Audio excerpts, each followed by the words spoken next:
खबर है उकाड़ा से। उकाड़ा की तहसील रेनाला खुर्द में बाईपास पर धुंध के बायस मुतअद्दिद गाड़ियां और बसें आपस में टकरा गईं।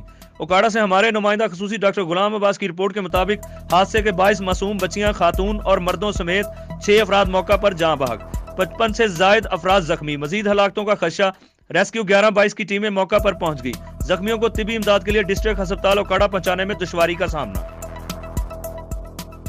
उकाड़ा से एक और खबर शामिल करते हैं। उकाड़ा हवेली लखा बैंक के सिक्योरिटी गार्डों ने जख्मी होकर डकैती की वारदात को नाकाम बना दिया।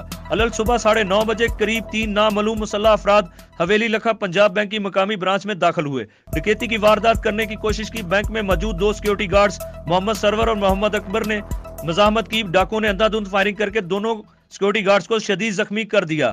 मौका से फरार हो गए। पुलिस ने बैंक को बंद करके मुख्तलिफ ज़ावियों से इंक्वायरी शुरू कर दी।